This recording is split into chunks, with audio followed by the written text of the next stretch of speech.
我只是路过而已。你们继续。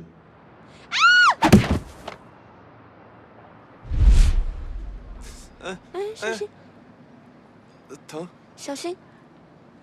哎，怎么会是你呀？这么多天都不见我，短信也不回，微信也不看的，那我不得找个机会接近你？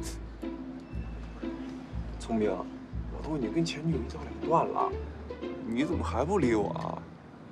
反正你今天是把我吓坏了，我差点以为是迟墨那个混蛋追过来了呢。就是跟我长得很像的那个家伙。对啊，如果是迟墨那个混蛋，我肯定就拿棍子多打他几下，我狠狠地敲他。难怪我说他最近奇奇怪怪的，已经开始向我献殷勤了。原来是因为他跟你有什么仇什么怨？哇，你都不知道，他今天简直……他怎么了？我不能说。他跟我说，如果我输了的话，我会死得很难看的。他欺负你了？那倒也没有。算了，我们不要说他了。对了，小小，你为什么大半夜还在外面闲逛啊？你以为谁都跟你似的？我是有点事儿，所以回家晚了。我半路看到一个人影鬼鬼祟祟，跟你挺像，所以我就想过来打个招呼。但是我刚一上来，你就过来了一下。我不管，你得给我吹吹。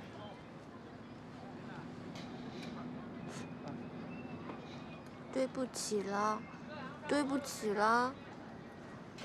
你知道，自从我被坏人绑架了之后，我自己一个人走路总是怕怕的。迟墨那个混蛋说什么我被坏人盯上了，所以让我住到他家保护我。可是我现在知道迟墨他自己也是个大变态，我觉得别的坏人跟他比，简直都比他好多了。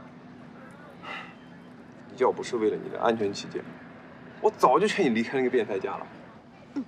不过现在还不是时候。啊？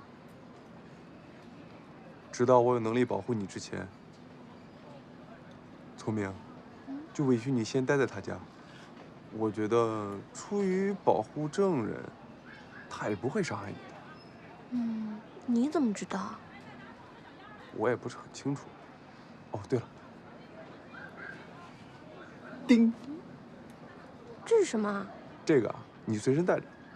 如果那个家伙敢靠近你半步，你就给他狠狠的来一下，电死他。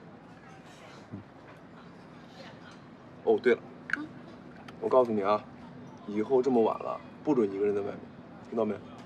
啊，对哦，都这么晚了，那我要先回去了，明天还要上班呢。拿着，这个，谢谢。拿走吧。注意安全啊！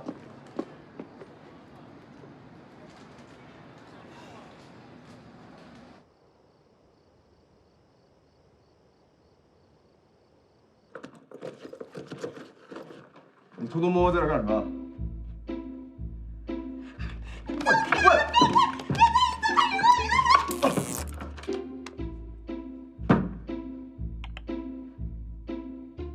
我只是路过而已。你们继续。对，未经甲方允许，乙方，也就是你，不得擅自撕毁合约。那是你以保护我为由做诱饵胁迫我签的不平等条约。现在我又不用你保护了，合约自然不算数。为什么不用我保护？因为你是个变态！我宁愿被人跟踪，我也不要跟一个变态天天住在一起。虽然我不明白发生什么事情，但是合约上白纸黑字，合约上第32条规定，甲乙双方若违反条约，需要向对方赔偿违约金2000万。什么？10万、千万、10万、100万、千万、2000万。所以你想搬走也可以，按照合同上赔钱就行。2000万！假如我年薪20万，我要还上100年，就算加上通货膨胀以及加薪等因素，我至少也要还到80岁。哦，那我这辈子岂不是都要赔进去了？想好了吗？迟墨，你你昨天才发誓说你再也不为难我了，这24小时都没过你就反悔啊？人与人之间的信任哪儿去了？与其相信信任，我宁愿相信合同上的白纸黑字。迟墨，我知道你熟读《孙子兵法》，熟练掌握各种坑人技巧，会4国语言，但是我没有想到你竟然还会川剧变脸，算你狠！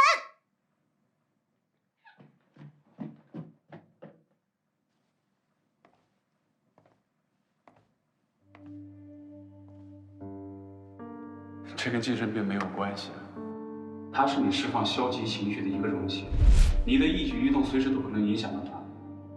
但它并没有介入你的生活，它把自己也隐藏得很好，看来它并不想打扰你，只是想替你分担痛苦罢了。是吗？看来你比预期的更活跃啊！我倒是想看看，你还有什么样的花招，还会给我添什么样的麻烦。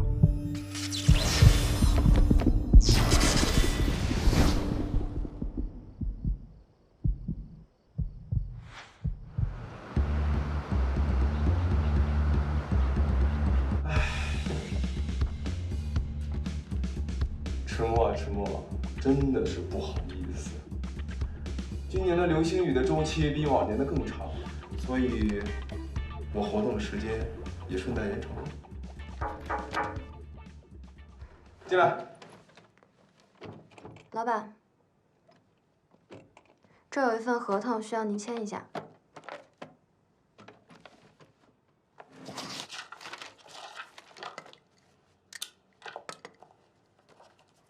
老板，您怎么用左手？怎么了？没有。啊，我现在在用左手练字儿。怎么样？我左手写的字儿还不错吧？和您右手写的一样漂亮。我不这么认为。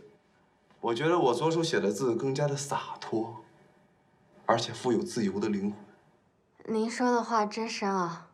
哦，这是新一季产品代言人的邀请函，还有这些是关于各个代言人的造型设计，您看一下。摄影棚的事儿怎么样了？已经安排好了。哦，对了，你通知他们一下，我下午会亲自去摄影棚那边监督拍摄事宜。好的，老板。